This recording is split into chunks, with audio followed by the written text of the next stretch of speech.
So, Dark Hill, we are a streetwear company, and I started it with my friend about 3 years ago. And we make like hoodies and just different type of garments. So Memento Mori, this is a trope that's been around in art history since around like medieval times. And basically it's a Latin phrase that translates to remember death or remember you must die. And this sounds really morbid and kind of depressing, but as much as it's a reminder of death, it's more so a reminder to live. And that's how I've always interpreted this phrase. And the way that I visualized this was through this metaphorical hill.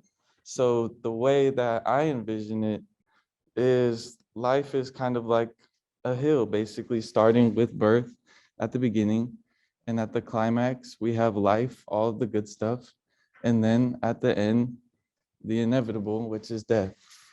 And even though this is kind of dark in its essence, it's really about the middle, the climax, which is life, and answering some of life's big questions, which for me is what gives life purpose, basically. And for me, that's creating things. And so Dark Hill has been my most ambitious endeavor in creativity and main outlet for my creativity over these past few years. And so I want to share that with the world because I feel like the only way to truly immortalize ourselves is to create something that's going to resonate with people even after we're gone. So the mission of Dark Hill is to utilize fashion to encourage people to embrace what makes us unique and shine in our own way.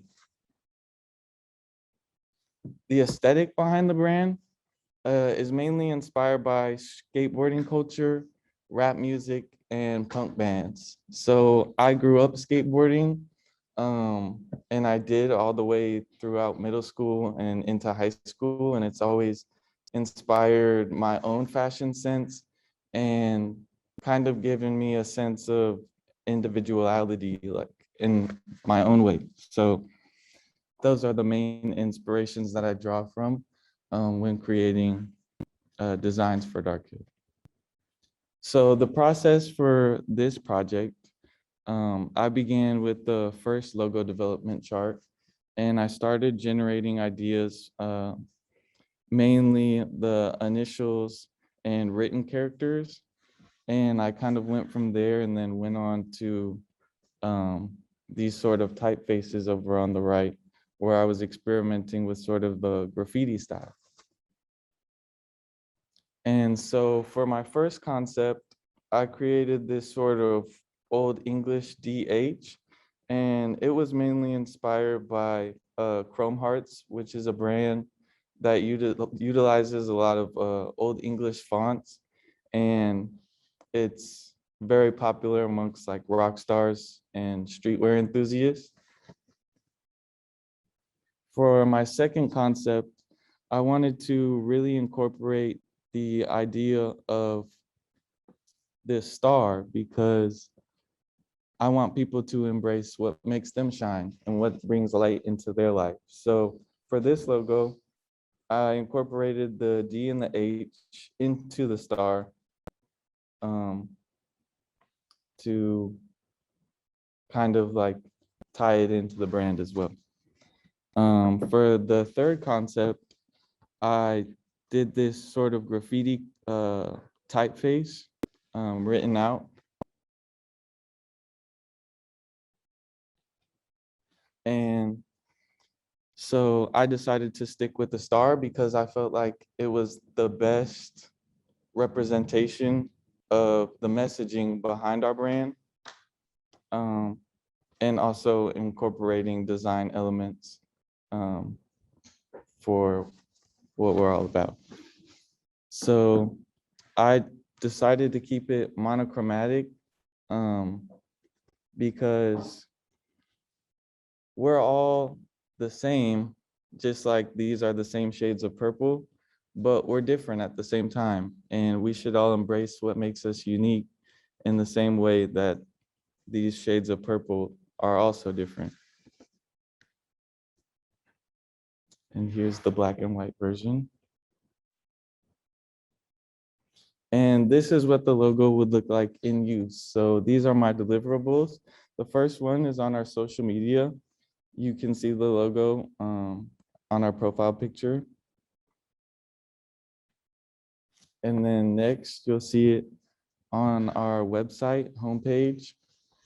So when you open up the website, it's the first thing that you see. And then it also has the purple monochrome theme as well. And then finally, applied to garments, what it might look like on a tag or on a shirt.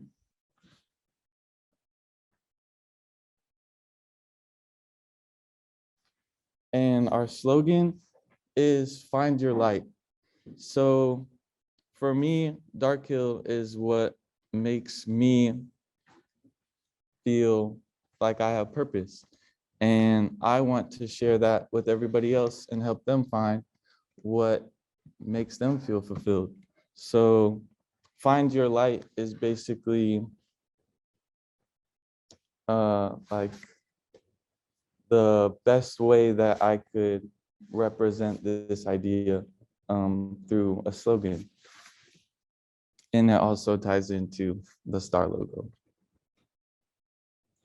So for the type treatments, I decided to go with this font Snow Times for the display font.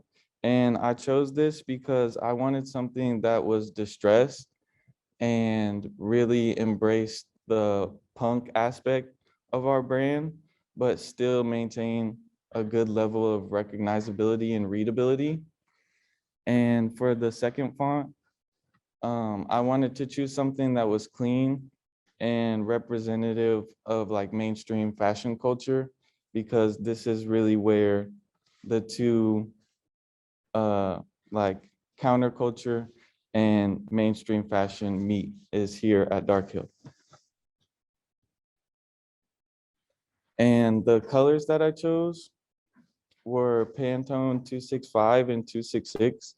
And like I said before, I wanted to choose a monochrome theme because, like I said earlier, we're all the same, but we're all unique in our own way.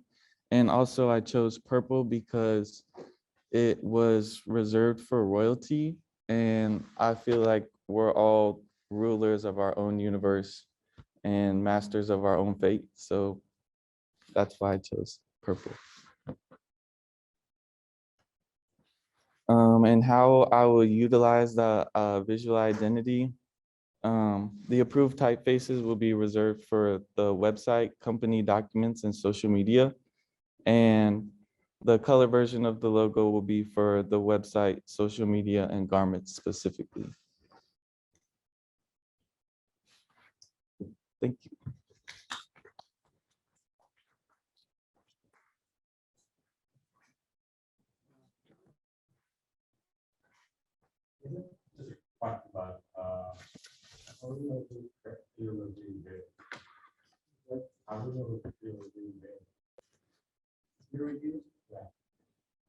I didn't ask for us to do peer reviews on this. I don't believe it. Did I say that? No, you didn't, but I think this is what the concept is working. Oh, that is my mistake. Okay, 'cause, we're not necessarily going to do formal peer reviews in this case like we have done in the past. So instead, we can look at the kind of things that we did in the peer review in the past, as guides or prompts for what you might say to one another in this discussion. So that's what I mean by prompts.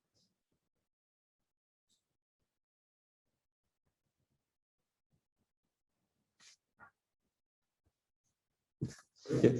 Company have a logo before you do this. So we've had a couple different designs, but nothing like official. In general, I really like the message of your company, like saying that we're all the same but different. I really agree with that. It's a great message to send. Thank you. Yeah, but I also really like this. I think when you not telling the personality of the person, that's really good. Yeah, I think that, that should be apparent not only in the designs that we create, but in the things that we like. Right, when it has a deeper meaning, it just kind of, yeah. This is in fact, it affects us on another level, right?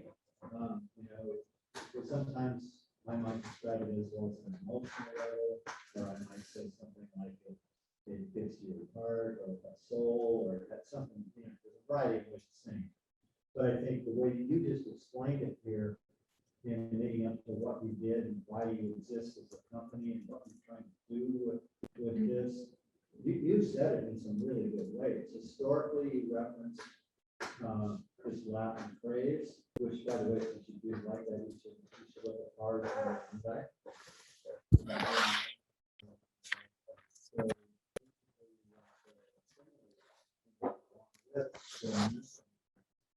In this case, it's the art of the. So kind of just do it, but it's not. It's not what's the surface level.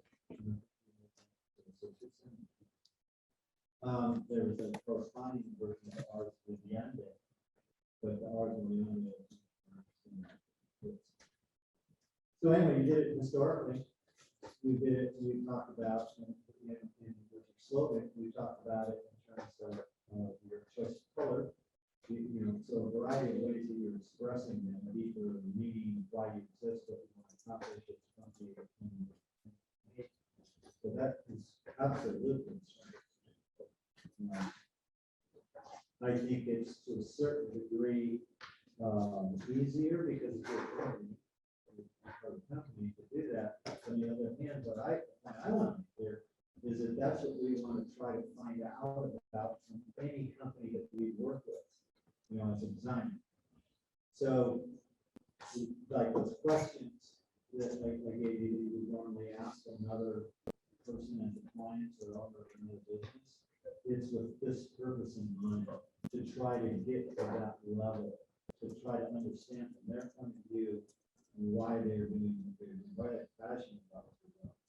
You are passionate about this company that comes across in many ways, and it's visible in the kind of things that you just mentioned in the presentation. Let's see. So I think your three concepts are strong, but the one you chose and the graffiti logo effect are both quite strong. And so as far as a brand goes, I think you should explore the idea of thinking of your third concept as a type mark, a logo type that at times maybe accompanies or substitutes for the star. The reason why those two can't work together. We have a crown right now as a part of the top of one of the words, the name. It doesn't, I suppose the possibility is that it has your version star there, but that might be a little too juicy. But at the very least, I think there's very much possibility for the brand having both a logo mark as well as a visual star. I think in terms of your deliverables, the wearables, for example, is the one that looks like that could exist as you showed. It's right there. I can see that feature. I can buy that feature. I can see the way that we treated it on the tag is also quite realistic. I think we should push a different kind of tag. That tag is usually the tag that occurs from people who make the gun. So, and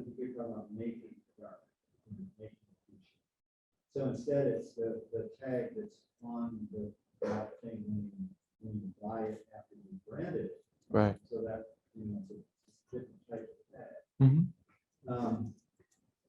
I think that, again, slogan's quite good.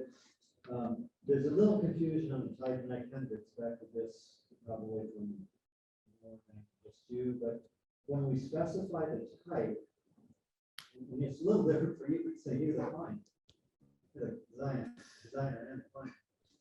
But when we specify the type, we're specifying the accompanying type to be used on things. And that, maybe that is what you intend by saying that, or by showing us that, but make it a little bit more clear in presenting it that way. Mhm.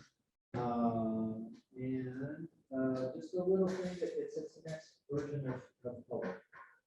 I mean, the color by itself is such a gigantic subject, both in terms of what it can mean, how we use it, how we create color immunity, as well as how we print it. So in this case, my comment about printing color is because you're using different tints of purple.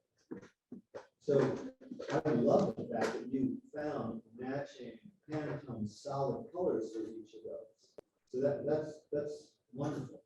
The part that I wasn't able to go into yet, but I'll touch on right now, is that in the printing process, it's cheaper to print tints of one color than to print 3 different colors.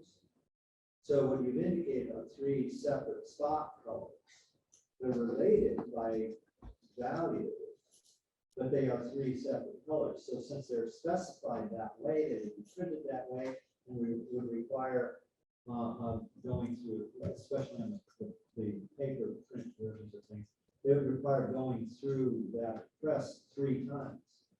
The same thing is true. Is it true?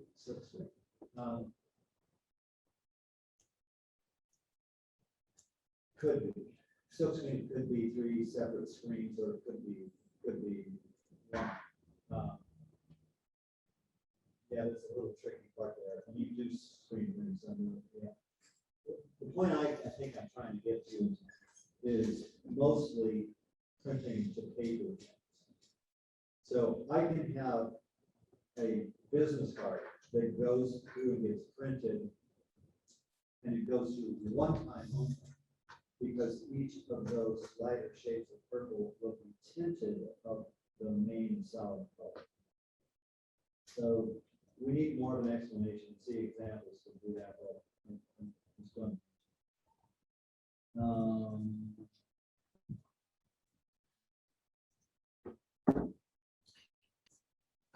I think those are my main points. Okay. Nice job. Thanks for starting. Thank you.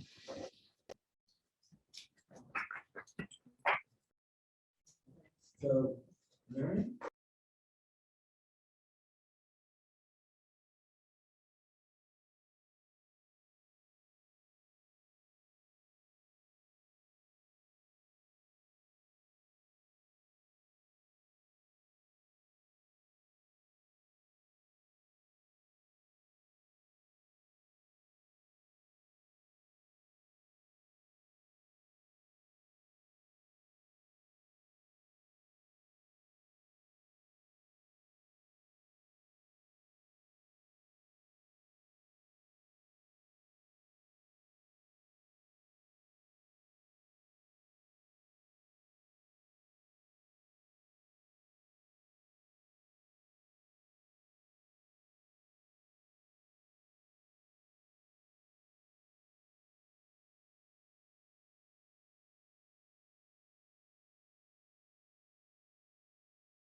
There we go. Okay. Cool. So present on this device. Sorry, I'm trying to get to the begin. Oh, sorry. Okay. So for my visual identity presentation, I did a brand that I created. It's fake. It's a home building company, and it's called Hearth and Home. So what is Hearth and Home? It is a home building company specializing in the American craftsman tradition. The American craftsman style of home is inspired by the arts and crafts movement, particularly the work of Rennie McIntosh. And this brand seeks to create brand new homes that pay homage to this arts and craft movement, particularly with the focus and emphasis on handcrafted works of art. Pretty much the idea is that it's art that you can live in and you can create your life in. So who is it for? I kind of looked at a target audience for these houses, and because they are brand new homes that do pay homage to this very craft focused and art focused style, it's not necessarily for first time homeowners, but people who are investing in a long-term house and established individuals looking for fine craftsmanship in their homes and in their lives. And our goal is to pay tribute to this movement while also updating it for modern day use. So it's able to be accessible for people who, need Wi-Fi, need electricity, need things that might not necessarily be available in these original homes. And each house can stand alone as a singular piece of art, handcrafted to be loved and cherished by its new owner. So the color scheme I chose for this, I used a lot of earth tones, mostly looking at some of the works of Rennie McIntosh and some other artists in the the arts and crafts movement, but also looking at some houses that were examples of California bungalows and the American craftsman tradition. Excuse me. I was working mostly with earth tones, something warm too, that is kind of welcoming. The name Hearth and Home, referring to like a fireplace and a home area that's shared.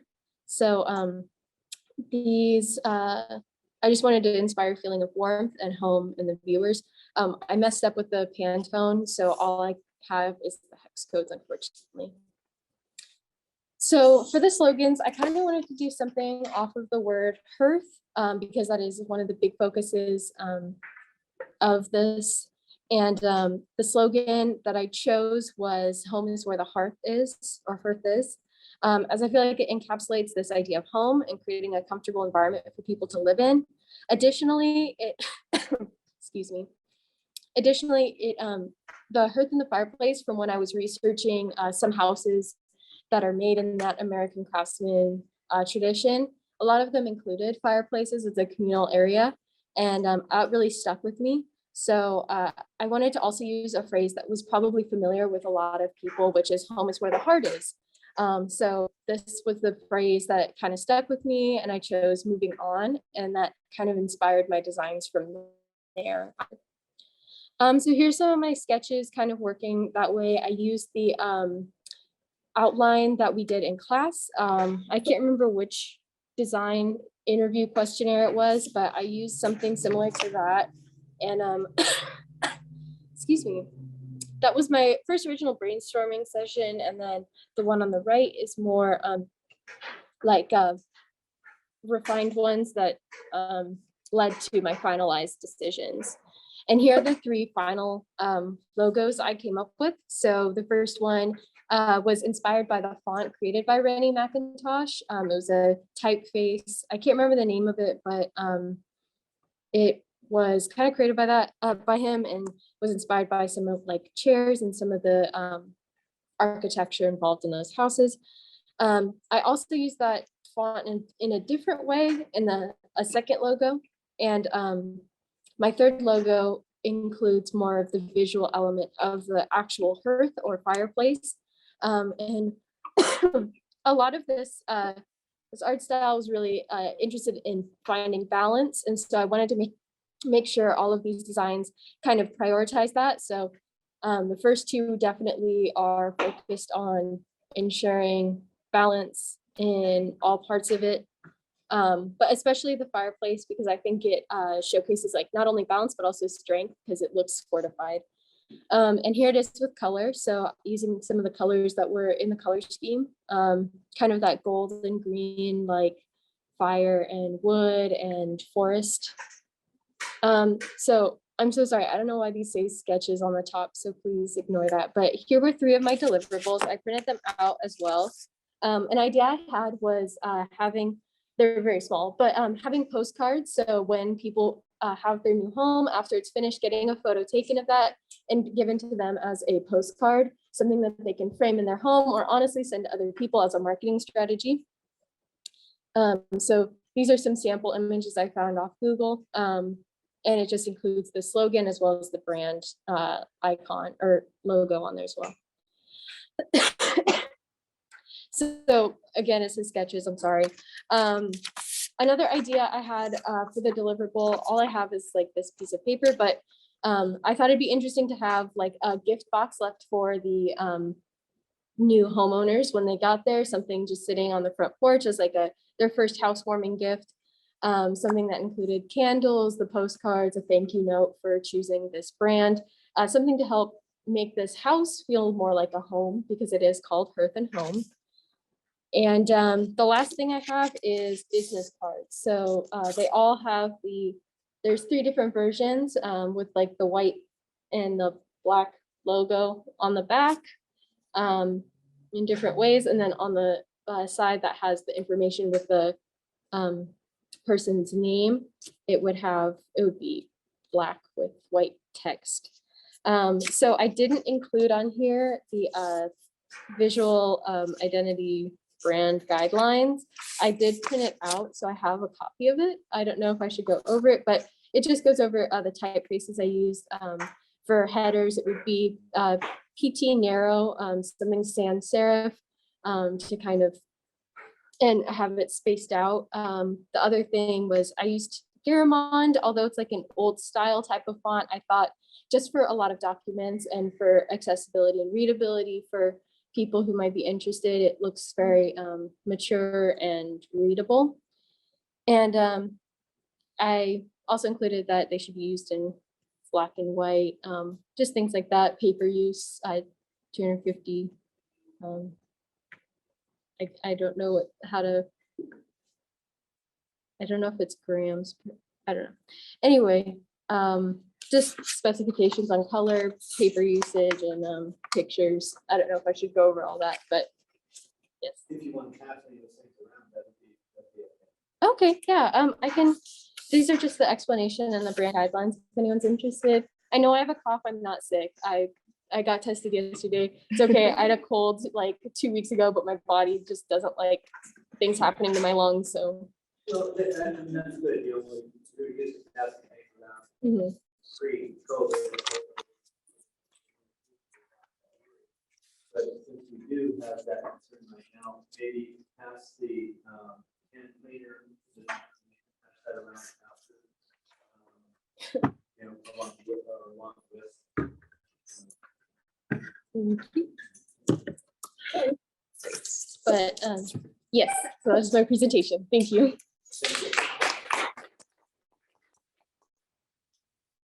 Comments?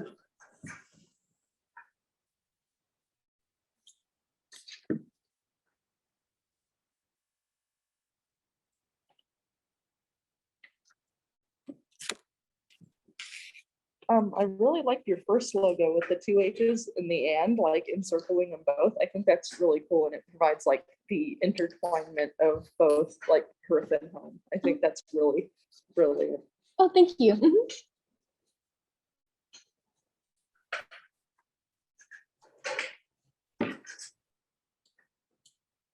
I just wanted to say, I would really like how you incorporated the designer people into like this all fonts and your logos. I thought that was really Oh, thank you so much.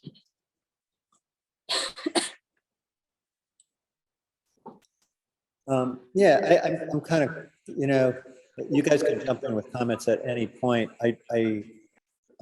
So if I cut somebody off by jumping in, please still comment. What I want to say is, and I probably I hope I can say this every time, but if I don't, it's just because I start to sound like a broken record. But I think one of the most important things that we can take away from our design work and to try to incorporate into our design and artwork is meaning. And so we've talked about that a little bit already.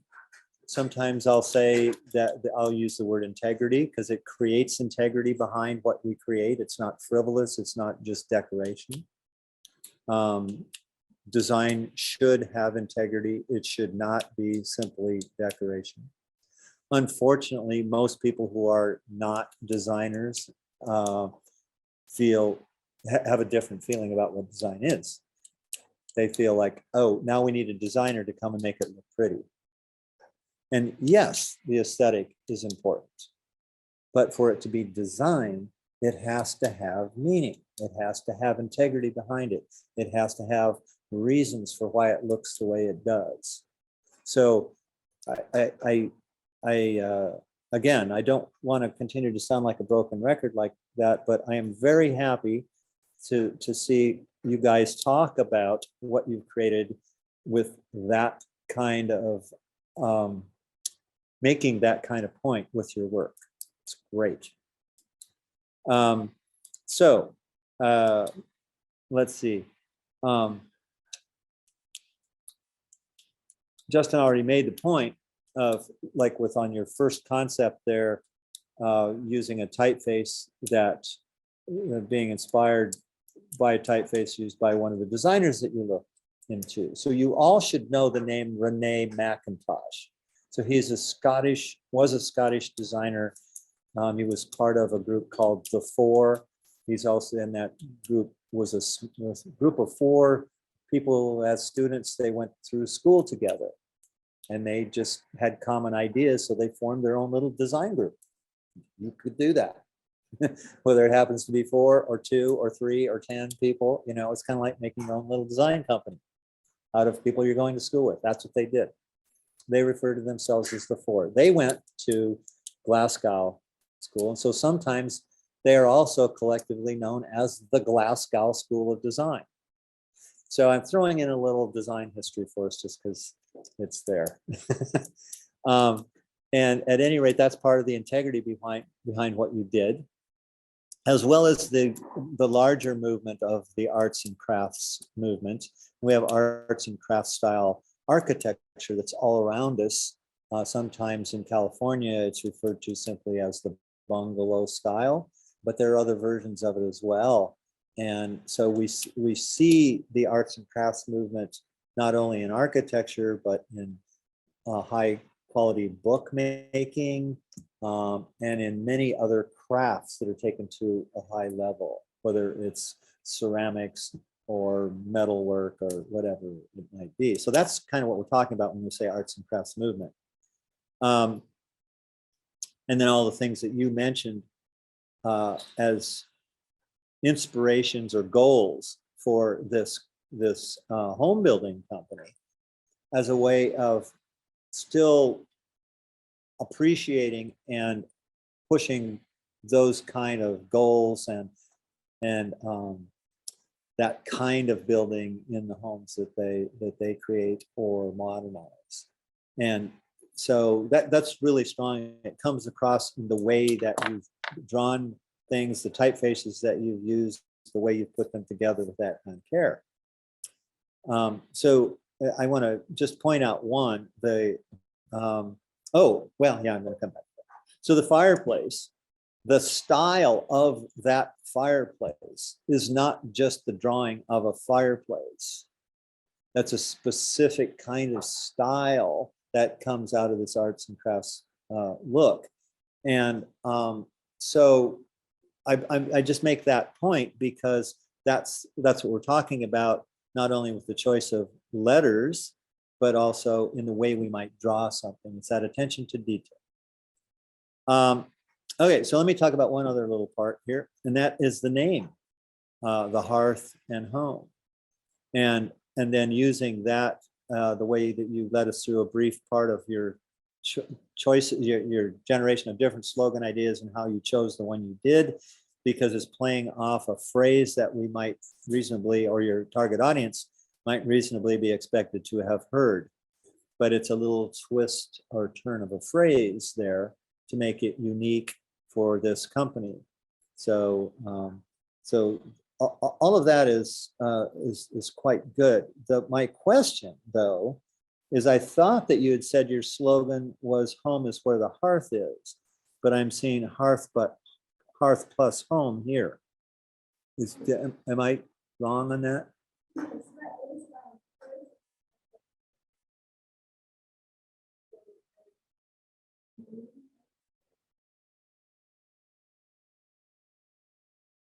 Uh-huh. Well, it's not necessarily a mistake. I just want to make sure I understand how you might be using it. So you might answer and say that that's a part of the logo, and the slogan might also accompany that someplace else. So that would mean sometimes we might see, can you go back to your logo page for a second? So sometimes we might see, let's say the double H's, the H and H, hearth plus home, and then also see with it, home is where the hearth is. That's what that implies, right? Okay, so now if that's accurate, that is what you want as some possibility at some time, then we're good. If that, oh, no, that isn't the way I was thinking of it, then that's something else. Okay. Let's see. I also, like you said, just very briefly there, but it's an important one to repeat for us, is this idea behind, one of the ideas behind the arts and crafts movement was finding balance. And the finding balance in the way that you not only chose size relationships, but the kerning or space between letters. Let's take the easiest ones are the double H's and the fireplace one, because you've letter spaced out the hearth plus home so that it equals in length the width of the whatever it is above it. So creating that kind of symmetrical balance. And then a different version in the home and hearth one, the smallest one down in the bottom, where there's a line in the middle of the O. So that line, because the O typically takes up more open space, sometimes that letter can seem like there's too much space compared to the others. So a typical thing that an arts and crafts type designer might do is put something in the middle of that O. I have to say that in this particular case, since the typeface you're using is condensed, that maybe it's not necessary to be the long line, but a dot might be, or a little square. But that's a really picky point. The idea behind why you did it is totally correct. Let's see, let's go to your deliverables for a sec. I like the way that you thought of what the deliverables would be, because of, well, where would this company use their brand? Where would we see it? And so you picked some kind of unique ones. Like I think of an example of perhaps the most common one, which you didn't do, but a common one. It would be like a sign out front stuck in the yard, right? And it's not wrong that you didn't do that. It's just that's an example of a common one. So you did some unique ones, which the best part I like about that is they're kind of reflecting a personal touch. Each one of these, a postcard, a gift box, that's a personal kind of thing. A business card I hand to an individual person, each of those existing on that level. Now, if we wanted to argue that, we might say something like, well, shouldn't we have a deliverable that exists more on a public level as well as a personal level, and maybe that yard sign could be an example of that, I suppose. But I like the uniqueness of those. So your postcards, I think, are arguably your best use of that. I like the the reversed out or white logo on the image. I think that's good.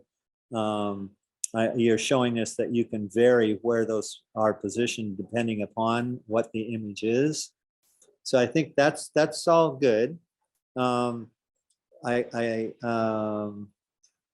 we go to your other deliverables there for a sec? So your gift box. Oh yeah. So the gift box, this falls in line similar to what we're doing on our last assignment, right? A prototype thing. So our last assignment, prototyping interactivity. In this case, it would be a prototype for a three-dimensional thing. So what we ideally, then a next tweak that you could do here would be to show us a box. So there's a couple different ways that can happen. So we can do a search on the internet for prototyping a whole variety of things. We can prototype a billboard and we'll see a whole bunch of pictures that show blank billboards. Or we can prototype box or package design. And we'll get a whole bunch of different standard size boxes and packages. And we can pick from that one that we put our brand on. So that's one way of doing it. Another way is we actually make a box custom sized in proportion that we want to use for this. We put the logo on it, but we also, in either case, well, what's inside this? You know, so the whole point is showing the client, and we're basically selling the idea to the client to do this. And I'm going through this in a little more in depth on this because even though the way you've treated this with the phrase "welcome to your no home" and everything else is a nice balance there, I'm not sure it's going to sell. If I'm the client, I'm not sure I totally am sold on the idea of the gift box from that. So that's what I mean by selling this design idea to the client.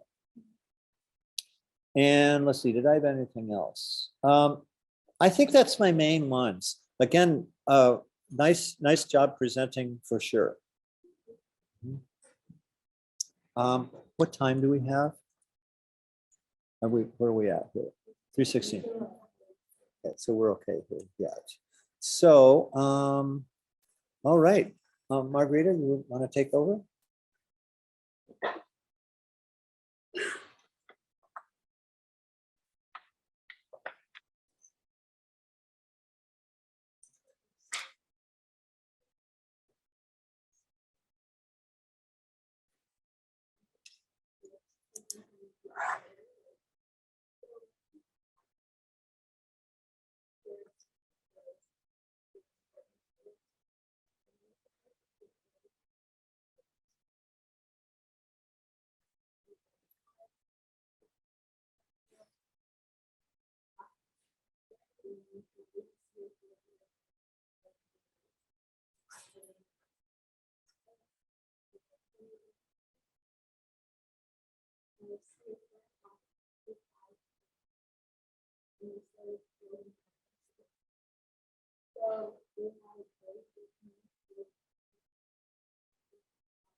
So sorry about that. So for my specific project, I decided to rebrand Sears, more specifically their logo, to create more of a positive, lasting feeling that they originally wanted to have, but they didn't really achieve with their logo. So here I decided to show you Sears logo evolution starting from the time when they were actually created in 1907. And as you can see, they mainly were using just typography in different colors. In 2019, Sears had their rebranding where they finally added not only typography, but a small logo sign which was criticized by a lot of people because of how similar it looks to Airbnb sign with their A. I can play the video, but we don't have to play it if we don't have enough time. This is just the video that they posted on their social media, kind of like explaining their rebranding, their logo, and their new slogan, which is making moments matter. So my creative process, I started with typography as well, but I wanted to see if I can modify it a little bit. And then I started to create some small designs based on the house as well as a heart, which for me, house, you know, like house, home, as well as the family. This is symbols that identify those.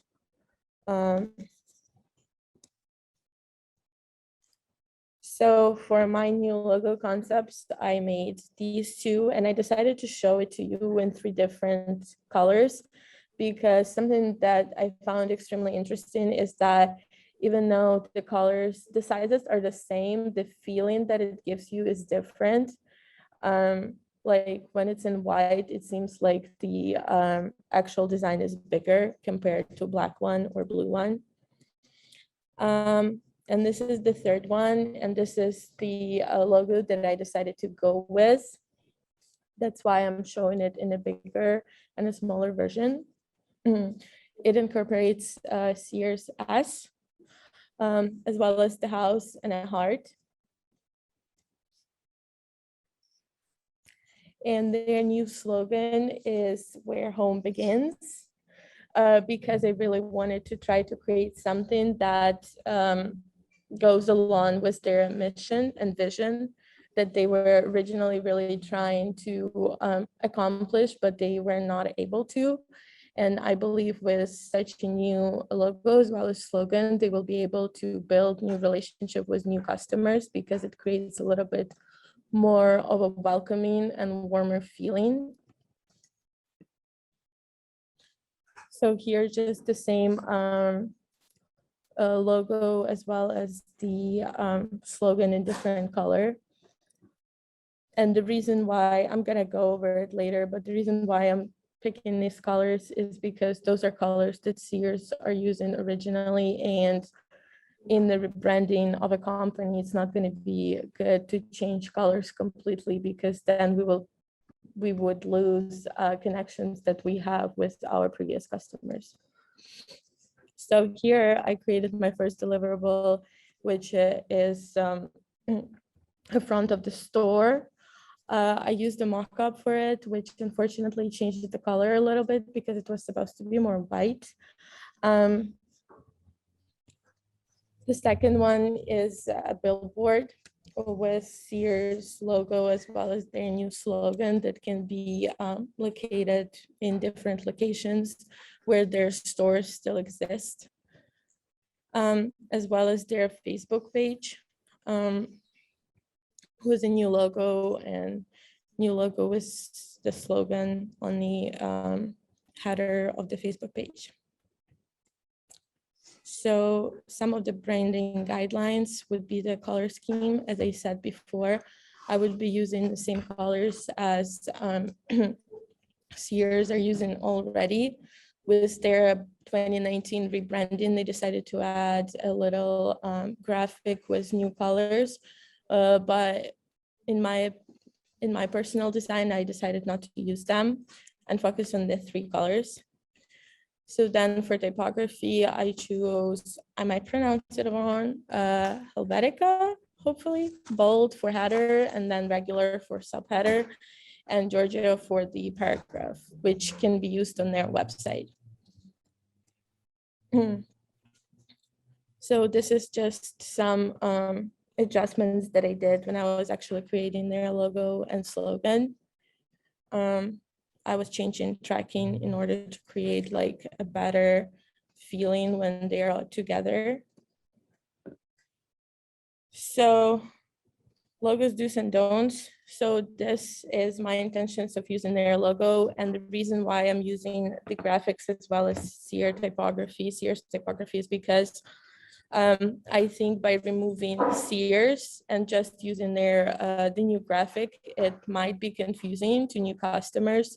So first, probably a year or two, the correct usage would be having Sears as well as a little logo.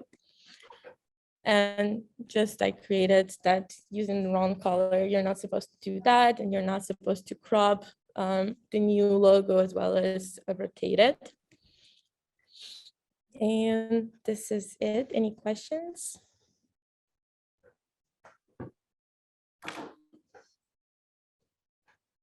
But I really like how you did the restaurant. I thought it was really chic and like honestly, I mean, I don't mind shopping at Sears, but if I saw that, I'd be like, oh no, like that's totally different. So I really like that. Thank you. Yeah, when I saw how it turned out, I was like, wait a second, maybe there's some potential in it for sure.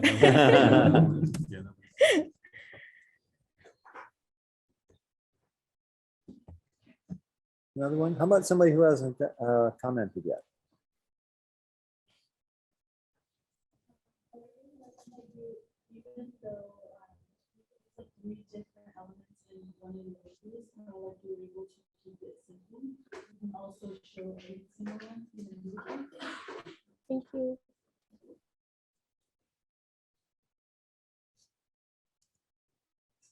Okay. Nice job again. Let's see here. I think a rebrand presents another set of issues that are unique and not necessarily, it creates a different kind of balancing act. Because even a company like Sears that has, you point out an interesting fact there. It started out, it was like the leading retail store in the country at one time for quite a long time. And fell to 31st, I think you said, and then has filed for Chapter 11. It's like, oh my gosh, what a roller coaster ride. You know? And so this being, the Sears is an interesting design problem because of that extreme difference. Why I'm bringing it up here is that even a company that has fell that far from what it once was has loyal customers. So when we do a rebrand, we are walking this tightrope of not losing, alienating those loyal customers who are still supportive, as well as the main goal of attracting new customers, because it seems like, well, it's an old-fashioned company, or it doesn't have the things I want. You know, so how do we balance that? I think that a real strength of yours is the way that you talk about the goal, or interpreted the goal of the company as, and mostly in terms of the slogan we came up with, this is where the home begins, and then translating that idea into the heart, the home, and the S all together. That's a very unique combination in that visual art. No question about it. Could you, well, we can see it right here on this one. So that repetition of the round part of the heart echoing the rounded part of the lower part of the S. It's the heart is in the house, and the house is indicated by very beautiful things, right? Just that roof line and a box and a little chimney thing there. It's very minimal, but it's very easy to read that. You know, that's an exceptional example of when we say simplifying. It's not simplistic. This logo is full of all sorts of meaning, right? It's not simplistic. It is simplified to an essence, both the essence of your concept of, you mentioned family, and this is not a house, it's a home. It's as well as the composition of combining them together and creating that really nice unity. That's quite good, but it is driven by the concept. Um, So I want to make sure I emphasize that one for you. I think, and you also used the phrase as how, the reason for that ultimately is to build a relationship with customers. You didn't say the goal is to sell more stuff. Right? That's Yeah. a different thing. Building a relationship with customers, that sounds nicer. I don't feel like, oh, am I being tricked here somehow? You know, these people have my interests and my needs at heart. So I think that's a really good approach.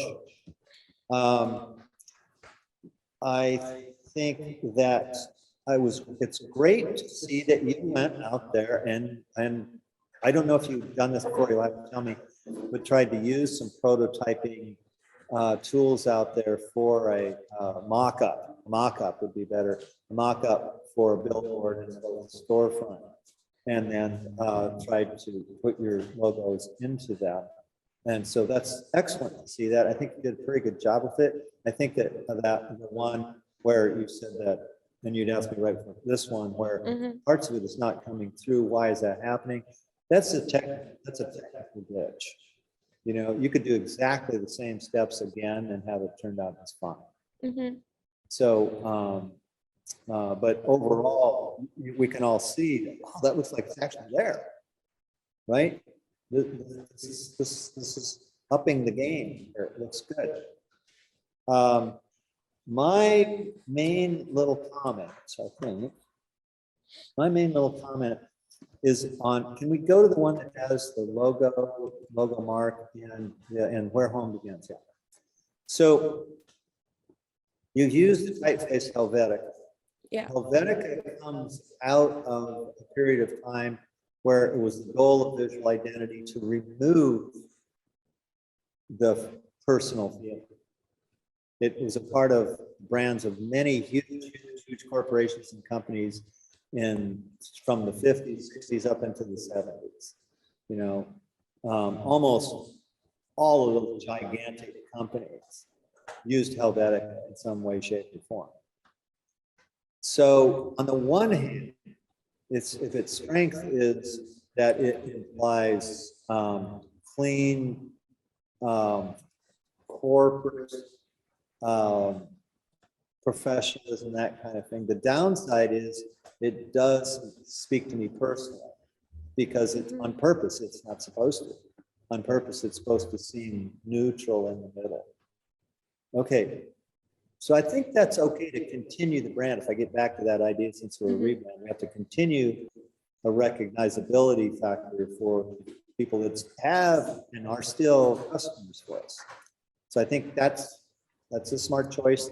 It also pairs well with your new logo mark. Where I have a little bit of a suggestion is on the phrase where home begins. So I know you've picked another lighter weight version of Helvetica, and there's sound reasoning with that, staying in its classic typographic approach, or one of them, where we pick one typeface family, look for different fonts or weights to combine to create unity but variation. The issue right here, though, is I think that the phrase "where home begins" is trying to be more on that personal level, and the typeface choice is working against it. Okay. So I think what I'd like to see on this, and maybe you tried it and it didn't work, was pairing it with a typeface that maybe its intent is to be more personal, to be a little less formal, Okay. be a little bit more about the home kind of thing. So what does that mean? Well, it could mean it's a serif typeface. It could mean it's an italicized serif typeface. It could mean it's a script typeface.